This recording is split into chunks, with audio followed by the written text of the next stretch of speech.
a tree that is about, well, it has met its end, I'm afraid, at the tusks and trunk of the magnificent animal that you've been seeing. Possibly not the exact animal that you've been seeing, but one of his friends, relatives, or cousins from around here. Now, what happened here? This is a marula tree. For those of you who don't know, it doesn't look much like a marula tree anymore. And this marula tree, the first thing that happened to bring about its demise was that an elephant came along to an area like this, probably in winter, stuck its trunk, or its tusk, this is a tusk, into the bark like that, wedged a piece off, would have wedged it like that, and then peeled a great big chunk off like that. And once that happened, the rot set in, as it were, in more ways than one. I suspect that the elephant would have worked its way around this tree, eventually ring barking it and taking off a concentric ring, which would have meant the death of the tree. Then, once that's happened, all sorts of other exciting things occur for various little small creatures. The first and most obvious thing that you can see here are the enormous number of woodpecker holes. Lots of holes drilled here by woodpeckers, possibly started off by wood-boring beetles, but I think you'll find that most of them are probably woodpeckers looking for those wood-boring beetles to eat. And if you listen carefully,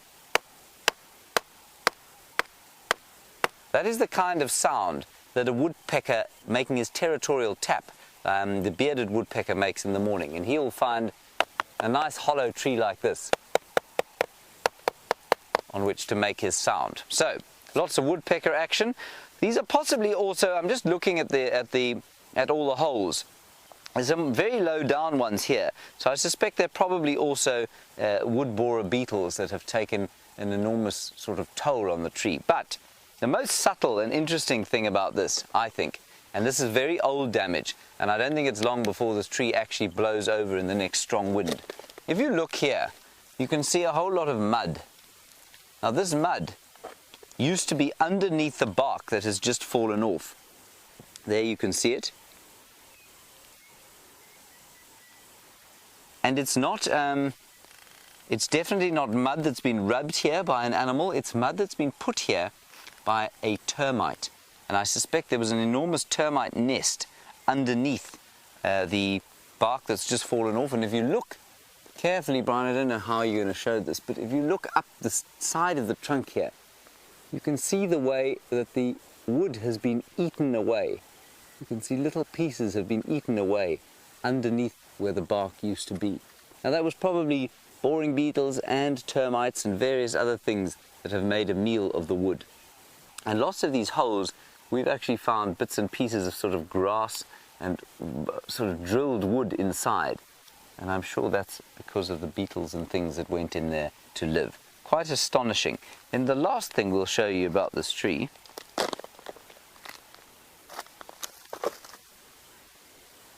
is here.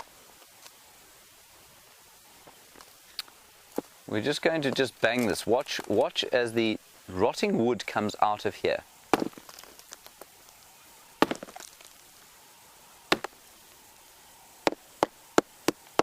Fascinating. This whole tree is rotting quietly inside, but providing a huge amount of food for various other animals. And you can see here that it's really about to fall over. I don't think I'm strong enough to push it over. I'm probably almost though, hey Brian? Yeah, almost. Almost strong enough here, but not quite.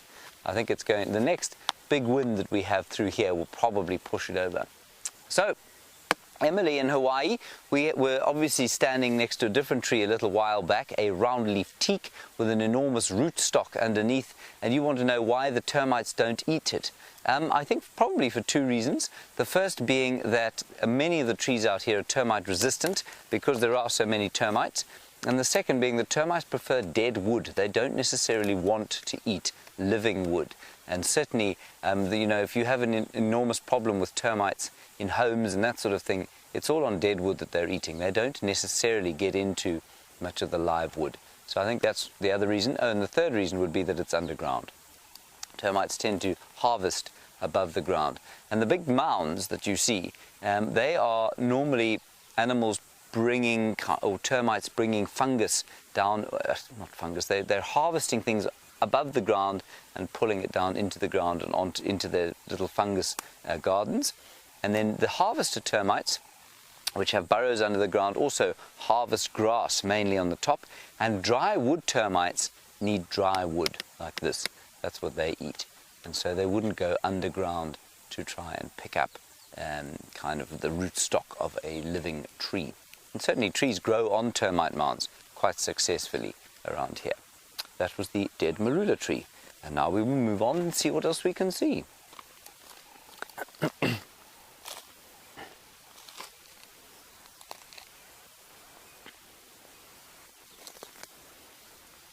So a couple of birding requests. Simone, you want to see a scimitar, and Carol, you want to see a batelier. Now, I was recently listening to a scimitar calling. They go like this. They go.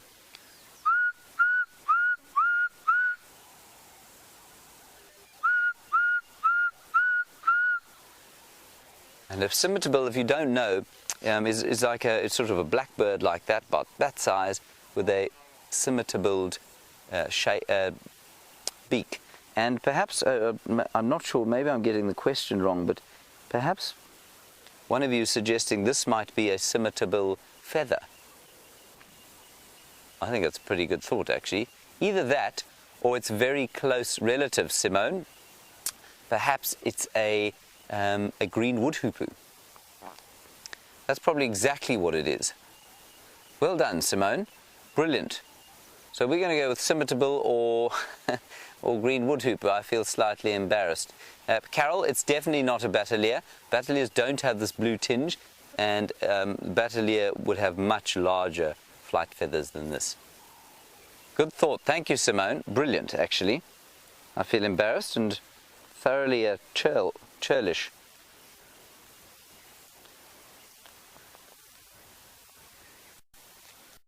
Yes, and so in theory, as is being pointed out to me, I don't really deserve this feather in my hat. Well, your cap is a way of complimenting someone, as opposed to someone who's been totally clueless. Now, excuse me. This very pale colored tree is interesting from a botanist's point of view, because it used to be called Matinus buxifolia. No, it didn't. It was called Matinus something else. Anyway, they split the tree from what was one tree into about 10 or 12 different species. It's now called Gymnosporia buxifolia, or the common spikethorn. And half of these similar looking trees around here that we call gymnosporias or spikethorns are in fact different. And that was changed about 3 or 4 years ago. And it's really quite difficult to be a botanist out here and understand all the name changes and that sort of thing that goes on. But one of the interesting things about these gymnosporia trees is the amount of tannin there is in the leaves. And because of that tannin and various other compounds, if you have got a stomach complaint, these things are excellent for stomach complaints. They'll stop up the bowels a bit, and that will provide some sort of relief. On that note, a pretty grim note, let's head back to Brent, and he's still with his elephant, and we'll meander along here. See you just now.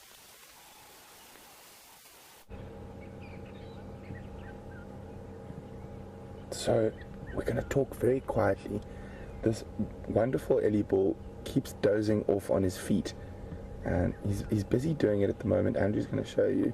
Oh no, he woke up a little bit, but he actually fell asleep standing up a few minutes ago in the shade. It's hot, and you just watch his eyes. He just starts drooping, and just now he fell asleep, and I think he forgot we were here, and then he woke up and suddenly shook his head at us because I think he dozed off and he completely forgot where we were.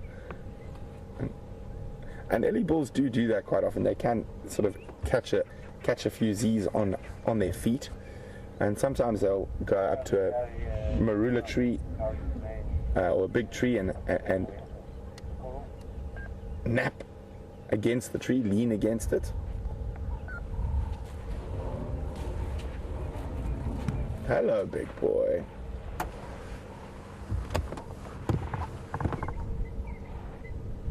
I do so much enjoy these nice big mature bulls. It's just that air of calm that you don't get with a breeding herd.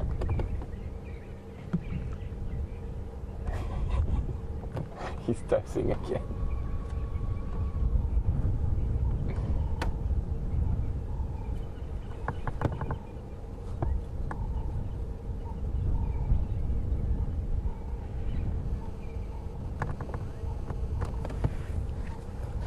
Isn't this really, really special? I mean, he's 3 foot from the front of the car and having a snooze.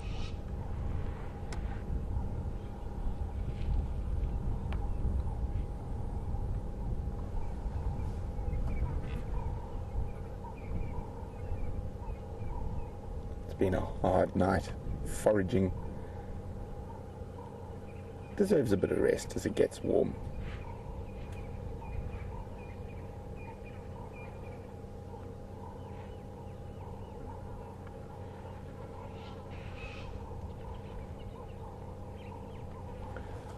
I almost feel like we should be very quiet. Well, oh, there you go. He looks embarrassed every time he wakes up. Sort of, oh, I shouldn't be snoozing.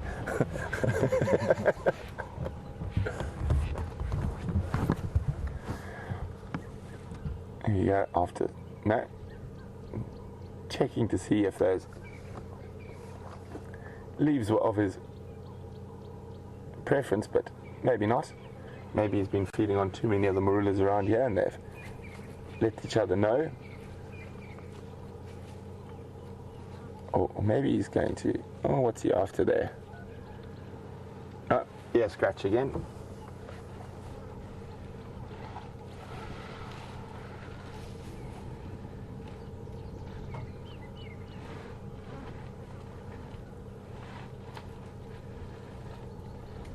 With skin as thick as an elephant's, you really need some rough and tough stuff to have a scratch against. Fortunately for him, the bark of many of these trees is quite abrasive, so lots of scratching posts all around.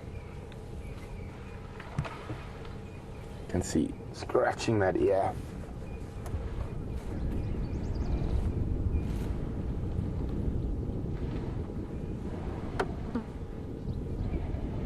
Incredible sound.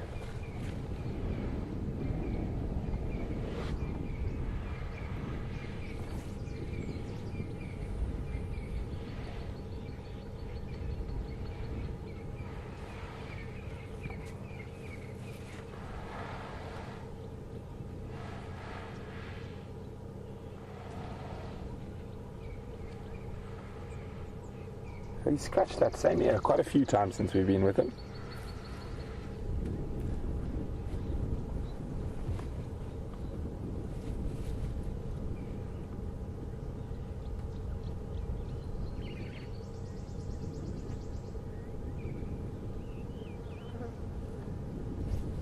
And it looks like he might be off towards the Jima waterhole again, taking his time. Oh, he's got a bit of spring in his step. Maybe he's decided it's time now for a morning drink. Just gonna scoot around, see if he keeps moving through.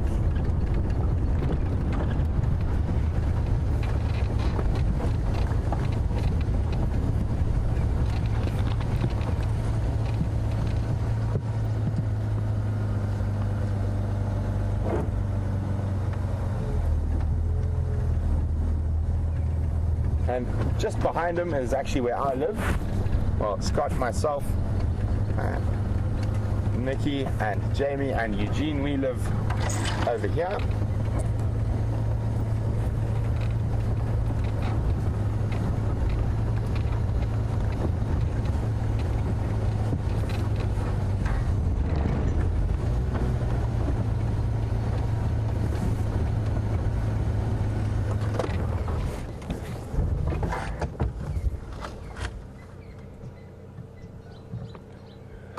So we see quite a few herds of elephants and elephant bulls throughout the year, and Boyd from North Carolina is wondering, do they migrate or are they quite resident?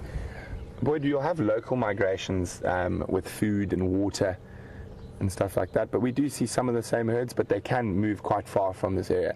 So we do see different elephants quite regularly. Sometimes you will find elephant bulls like this guy might spend a week or two in a very small area. I'm hoping he decides to hang around, and this is the third day in a row he's been around our camps, so I'm loving having him here. And we took a little walk yesterday with the ladies from Final Control and the cameraman. We actually walked up to within about 15 meters of this big boy, and he just carried on feeding.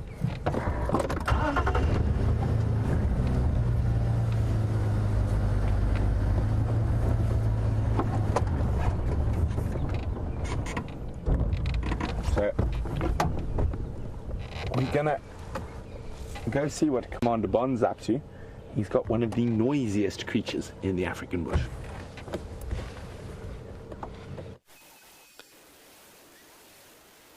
Hello everybody, I'm not sure if you can even see what Brian has brilliantly managed to find in that camera.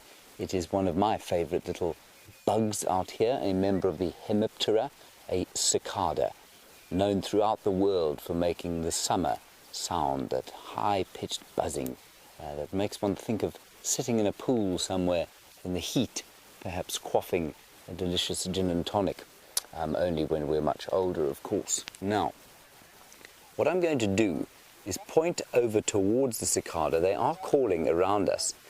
I am standing in the tree, and I'm going to point over. You probably saw it move there. Brian, did you get it moving there?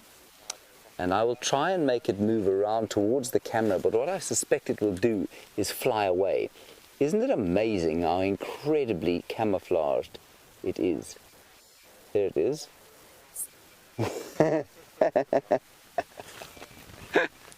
And you may have heard it go bzzzt as it flew away. So I'm standing up here in this little marula tree, and again a quite astonishing tree in that it's been pushed over by elephants. It's living perfectly happily, though. It's just changed the direction of its movement, and it's living very happily in conjunction with a cicada.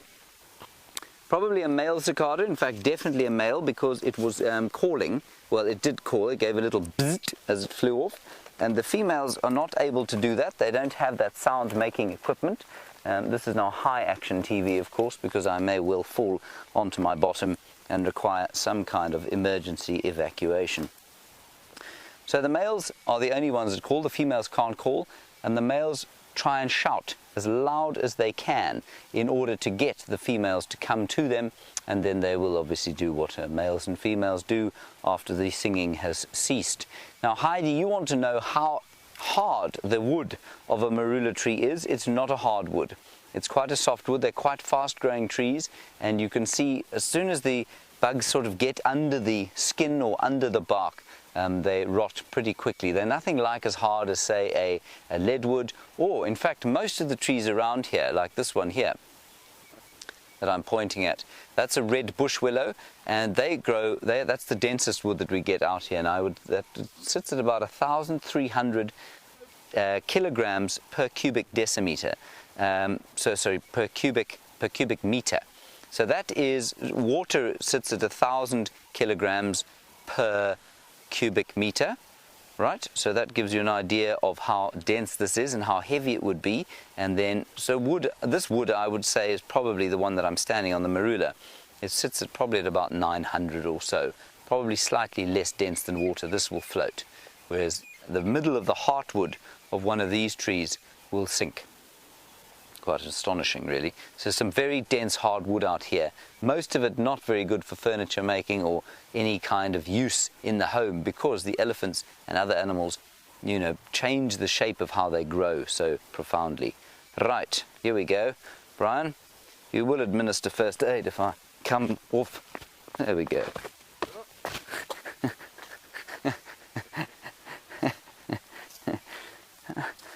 Barbara, I'm not sure I agree with you. You say that those cicadas are as ugly here as they are in America. I think they're really quite astonishing.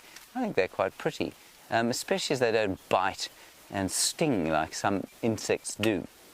So Barbara, I'm going to accept that you and I are going to differ on the appearance of a cicada, and let's send you back to Brent. I believe his dozing and very lazy elephant is awake now and on the move, perhaps to the water. We'll keep looking around here for other interesting little things. See you just now.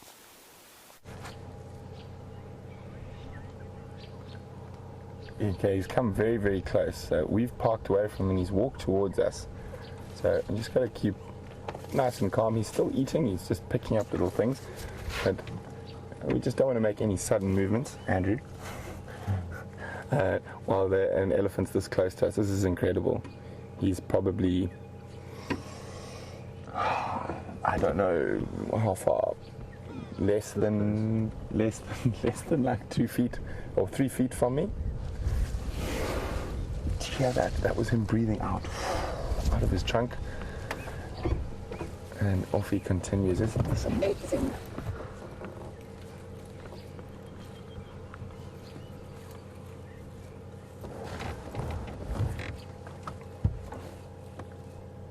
I think there's a very strong chance he's going to be on, if he doesn't go drink now with us,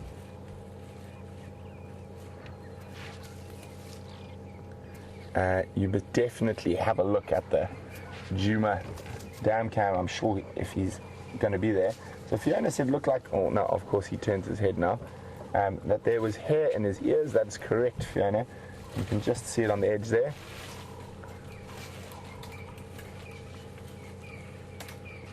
And when they're born, they do have quite a sort of layer of hair on them. But I mean, even if you look with the light on the top of his spine there, Andrew, you can just make out the little hairs sticking out. You come further to the back on the back, just near the back hip. We can see, just make out the hairs on top a bit higher. The sun, yeah, we can't really see them on camera, but there are hairs there. So there is hair all over his body, but the most hairy spots, there we go, are probably his ears and of course the end of his tail. Tail hair is quite a lot more thick, and it almost is like thick plastic. And the rest of the hair is a bit more fine, and obviously there's like quite a bit of hair around his ear.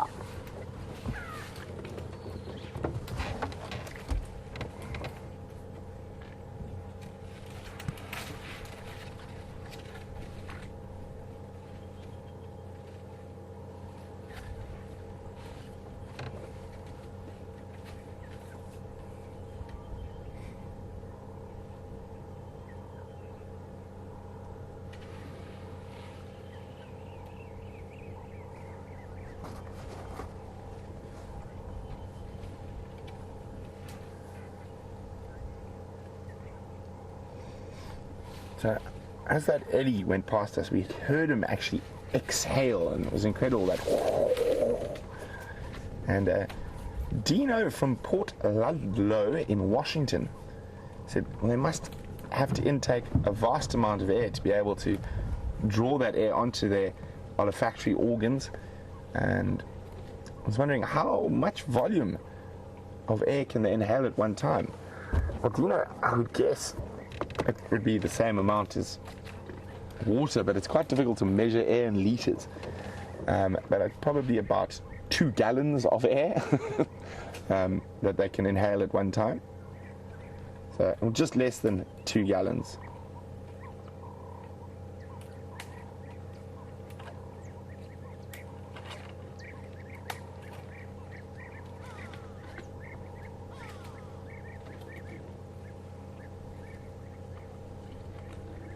Munch, munch, munch. And to keep a body that size constantly well fed is a massive task.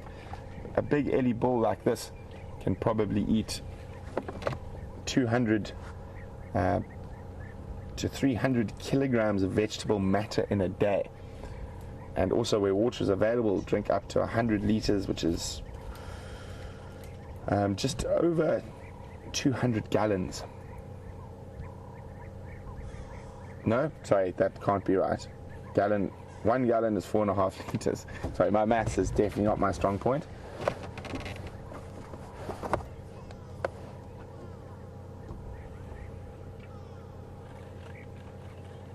Let me try work it out in my head. This could take a while, and there might be smoke coming from my head shortly.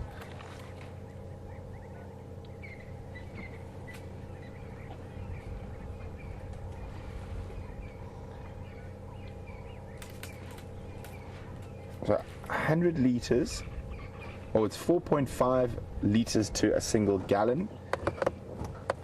So 9 liters is 2 gallons. Wow, I definitely need to work on this. My mathematics, I think I should probably start taking extra lessons.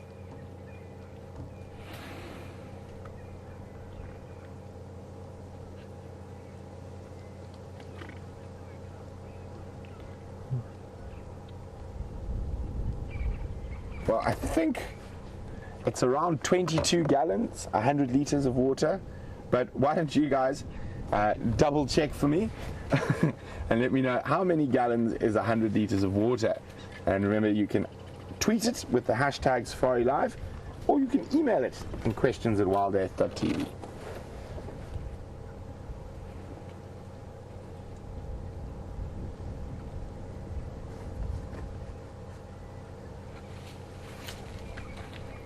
Yes, I definitely don't think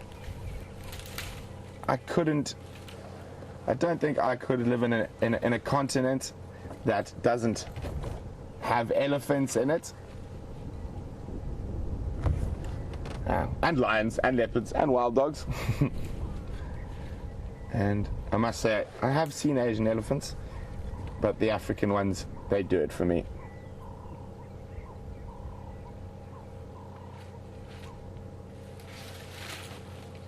We're on the move again.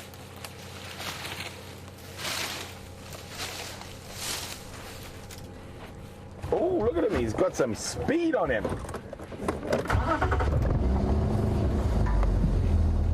Oh, he looked like he got that little bit of a water walk on. He's even creating dust. You go, big boy. But he did that earlier and he sort of caught us. We thought we was going to go straight for the water, and then he stopped and fed. But he is on the move.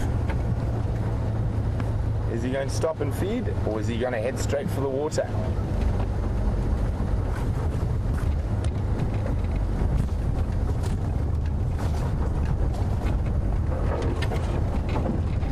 Still on the move.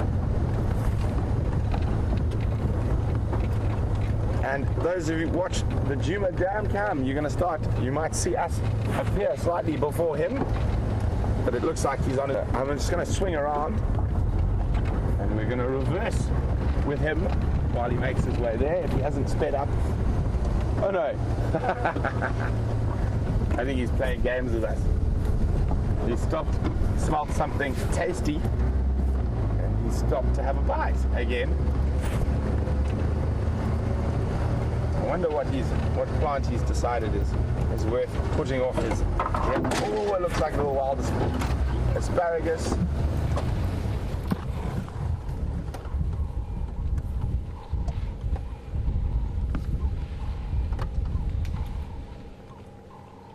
And he's now hiding behind the bush.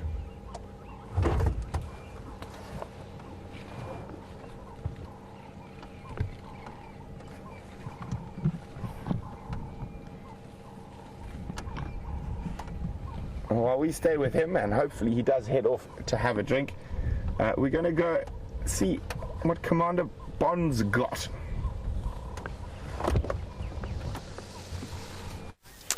Hello everybody! Here we were just doing a little tuba dance there because we're a bit odd and we're in the bush, which makes us even odder. Now this is a tuba, and over which we were dancing very well, I think. Never mind. So this is the tuba, probably from something called a crinum lily, certainly one of the lilies and one of the beautiful flowers out here. This one is very old, and I think you'll find it hasn't been eaten because a lot of these tubers are actually quite toxic. So I wouldn't be trying to eat any of them. No, not going to eat them. Right, the elephant is now running. Not around here, close to Brent. Let's go back to him. We'll find something else. Bye-bye. He's on the mission now. Look at him go. Heading straight towards the water. He's got that water walk.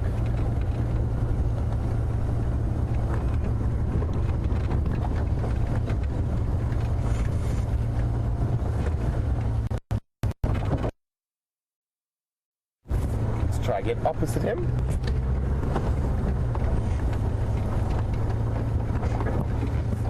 There we go.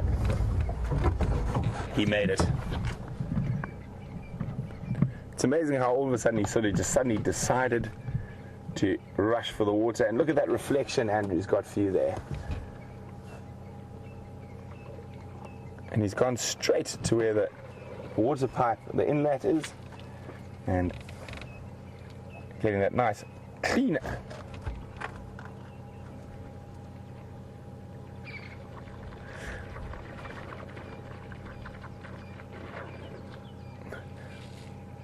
He just threw the water away there.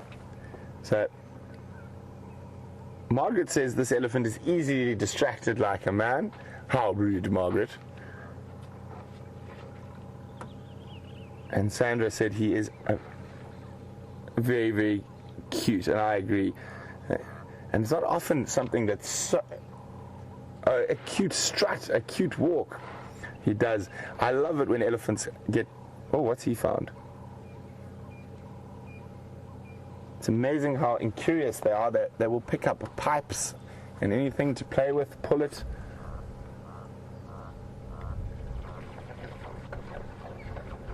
Oh, we can hear that gurgle. I'm just going to move a little bit closer to him so we can get a close-up of him inhaling water.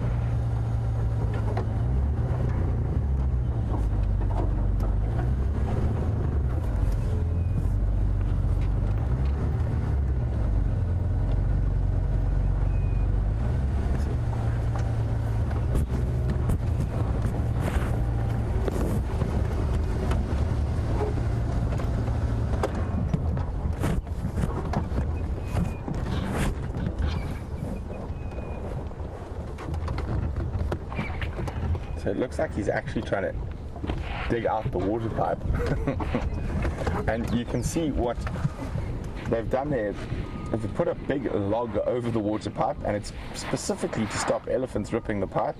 But it looks like he wants to dig it out now. And look how he's using his feet.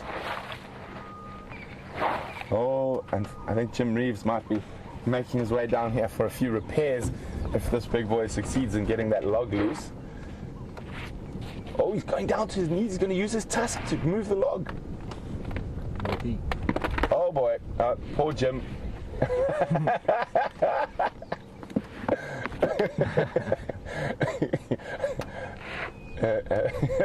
So he has now found the pipe, moving the other bits of log out the way. Wasn't that incredible? So he just dropped to the knee, used his his tusk to leverage the log out. I think he's upset because it's not being pumped right at this very moment, because the pan is full.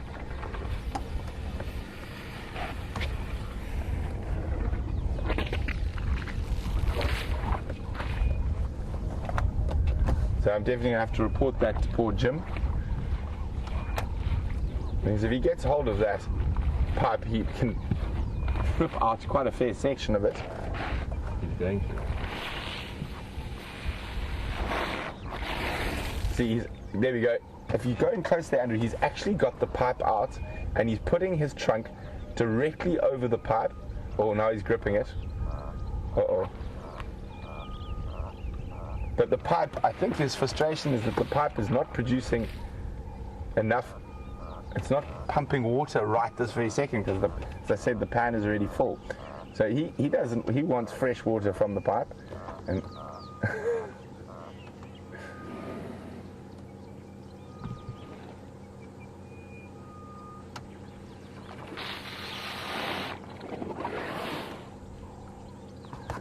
well, big thank you to Maggie and Heidi, who said 100 litres, 26.4 gallons. So my maths was off, but that is something that happens quite often. Andrew, let's hope he doesn't take out the lack of water frustration on us. Don't say that.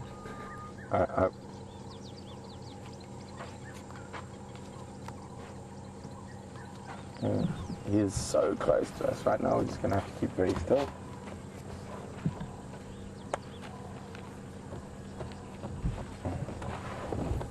So Chris in Washington was speaking about trunks and elephants and whatnot. He's found another pipe, and that is being ripped out of the ground. Where's the water? Absolute frustration. Why is there no fresh water coming out of these pipes? In all my years on the Sabi Sands, every pipe I've pulled has got fresh water. What's wrong with these ones?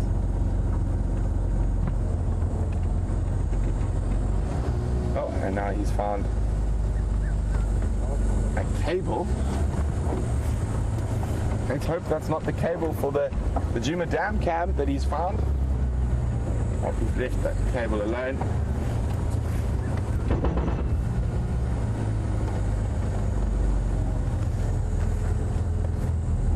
I think he might be realizing he has to drink the slightly muddy water, or just spray it out. Maybe he's going to empty it to force someone to start pumping again.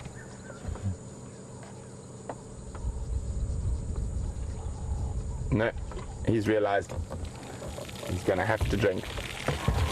Oh, not that much drinking. I'm just going to try to get around the front of him again.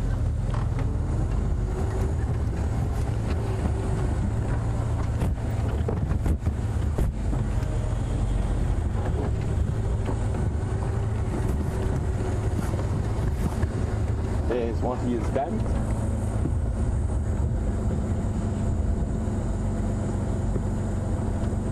Completely removed the log that was put there to stop elephants pulling on the pipe.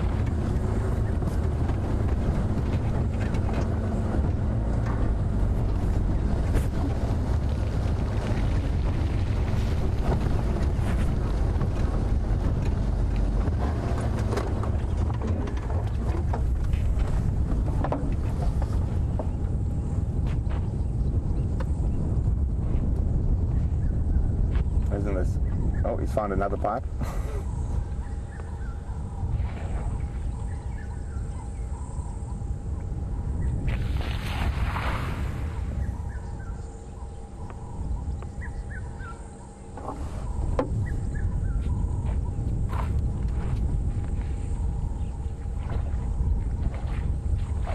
Well, let's hope he doesn't spray us in his frustration.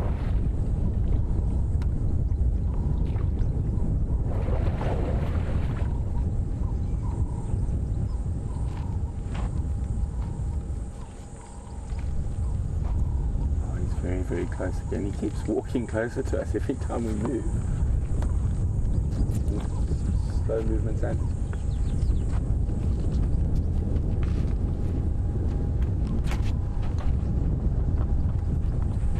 he's going back to battle with the initial pipe.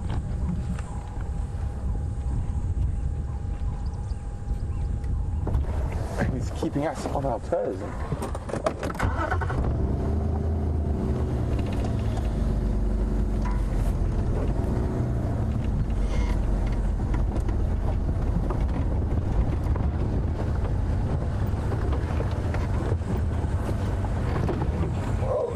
That's quite a steep little hill here.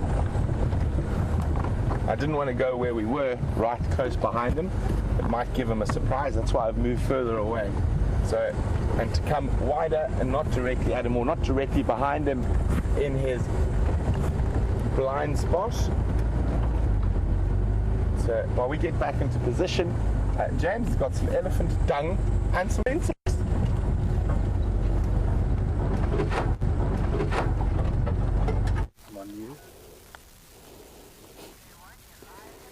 Hello everybody, I found a little friend here on the ground, very grateful to the other friend that you've been looking at, and this is a dung beetle, of course, a dung rolling type of dung beetle. There are over 900 species of these amazing little creatures, and this particular dung beetle is rolling what is called a nuptial ball. Now with this pile of poop that he is constructing from this very fresh and fairly ripe smelling piece of elephant dung, this dung beetle is going to seduce a female of the same species. She will then go off and make, and what they'll do is they'll roll it off and they'll mate together and eat the dung. Sounds like a wonderful romantic weekend away, dung ball extravaganza. And then she will then go and find a piece of dung like this, make another ball, lay the egg in the middle of it, and then bury the ball, and then repeat the process again and again throughout the wet season. And eventually, at the end of sometime probably during the dry season, the new dung beetle will hatch inside the ball as a larva. It looks like a kind of white, ugly worm, and it will eat away the dung that is encased in the ball, and eventually emerge during the course of the next wet season to become a fully fledged dung beetle like this. Now, not all of the dung beetles are ball rollers. Some of them just live in the dung, some of them bury dung underneath little dung piles like these, but these are the most iconic ones that we know of. And what Brian pointed out to me, I don't know if you can see him, are the flies sitting on top of this amazingly coloured dung beetle. He's a bit grubby now, of course, because he's been covered in dung, but he's got a lovely iridescent maroon colour, and you can see the flies.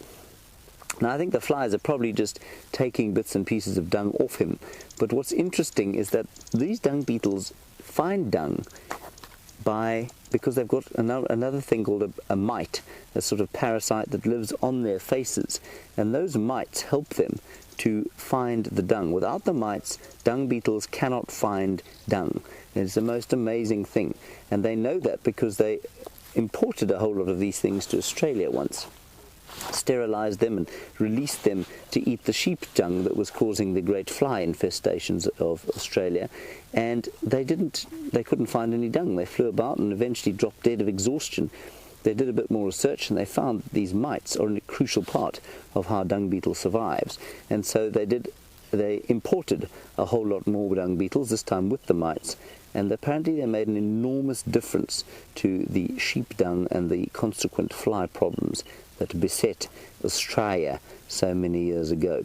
Right, so we'll just keep watching him construct, and you can see the actual elephant dung itself is pretty fresh, and it's pretty fresh, like I say. It's got sort of a ripish smell, perfect for a dung beetle, and you won't get many of them around at the moment because we haven't had proper rain.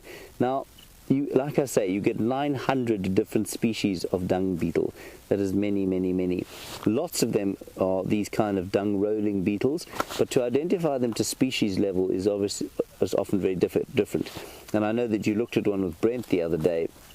There was a slightly different colour, possibly a green or black colour. This one is kind of an iridescent maroon. Well, from where I'm lying, he's an iridescent maroon colour. So, just a fascinating little life that he's living, and you can see him. He's a bit tired now. He's probably eating some of his nuptial ball. And what they do is, you can see he's kind of eaten away this particular section of the dung. I'll just move it very slightly. It won't be hard for him to. I'll move him into position. There you are. Ooh. See, you should never interfere in nature. You normally make the problem far worse. There we go. And what he will do is he will use he's got these kind of combs on the front of his nose that he uses to scrape away the dung, and then with his front feet he'll push those onto the dung. With his middle feet he'll kind of roll the dung around, and with his back feet he can actually drag this dung ball. When we saw him, he started off on the ball behind and then moved to this particular patty. I must say, when I think about the position I'm actually lying in, it's a little bizarre. I'm less than 2 inches nose-wise from a fairly fresh piece of matter that has just come out of an elephant's bottom. Yeah, look, I didn't really ever expect myself to be in this position. Yeah.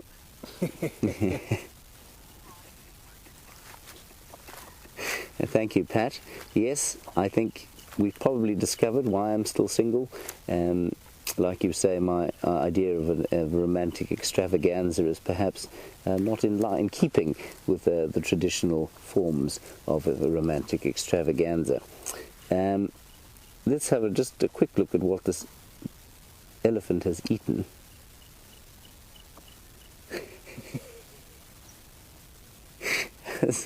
Sunday morning activity. This is a piece of stick.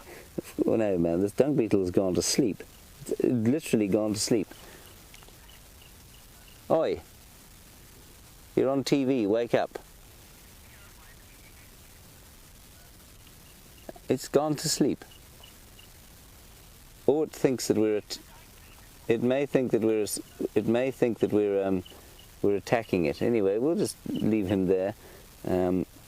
Feeling a little bad now.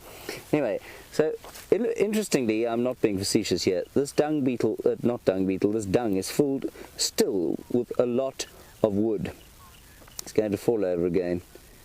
The dung is full of wood and sticks and leaves, and that's because the elephants are still eating a lot in the way of trees. They're browsing a lot because there's not a lot of grass around, so they're still eating away at the trees, which means the trees are taking a pretty early spring-summer hammering.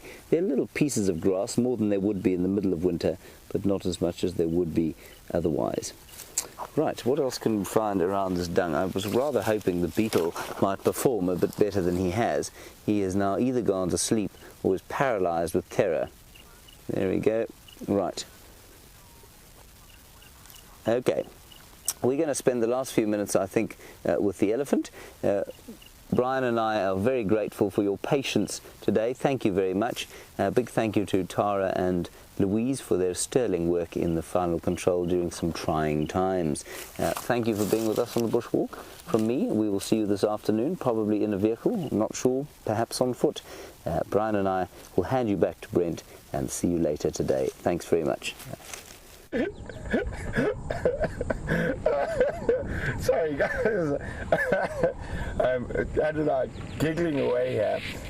Just seconds before, he picked up a cable that he had pulled out of the ground, put it in his mouth, sort of chewed it for a second, and then sort of literally, you can imagine like a child throwing a bit of a temper tantrum, just flung it over his shoulder onto the ground. But now he's got his trunk over the pipe and he's sucking directly from the pipe.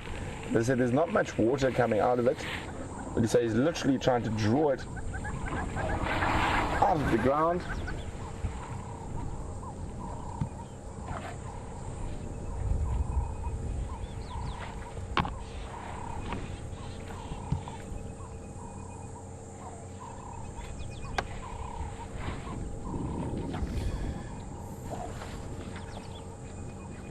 Well, there's a lot of comments going on about how clever this big boy is and such a rebel, and he keeps, a lot of people think he might be looking for me to get out and go help him.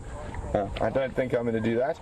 I did, while you were with James, wander around very briefly from the vehicle, picking up all the little pieces of pipe and cable he'd managed to pull out so we can get rid of them and don't leave them lying around the waterhole. But with these things, the next herd of Eddies or Eddie ball that comes here, I'll probably have to pick up some more pipe. And there's quite a substantial amount I've managed to fit into the front of the vehicle.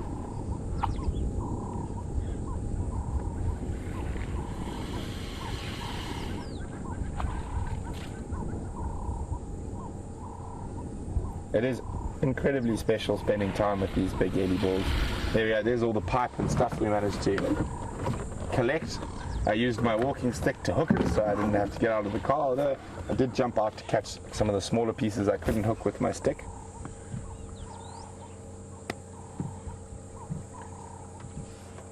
And maybe we're definitely gonna have to go have a word with poor Jim Reeves about his log to protect the water pipe.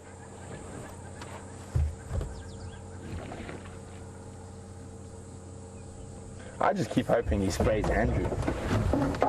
And me. I could deal with a bit of a cool-off. Getting really warm now. Probably over 30 degrees Celsius already, so in the 70s, and it's not even 9 a.m.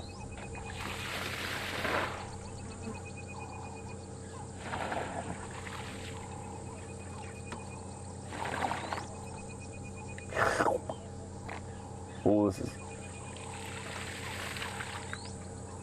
Is he actually going to drink some water? Finally. Not really. more wetting his mouth than drinking.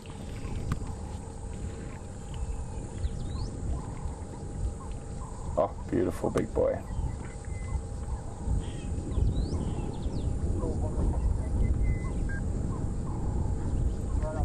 So calm. So, what a wonderful sunrise at safari it's been. I know James has been showing you some interesting stuff on foot, and we did get lions and elephant. And guys, don't forget, he's right in front of the Gowrie Dam cam, so you can keep watching him on the dam as soon as we end off. So from all of us out here, have a great day, and don't forget to join us for the sunset safari.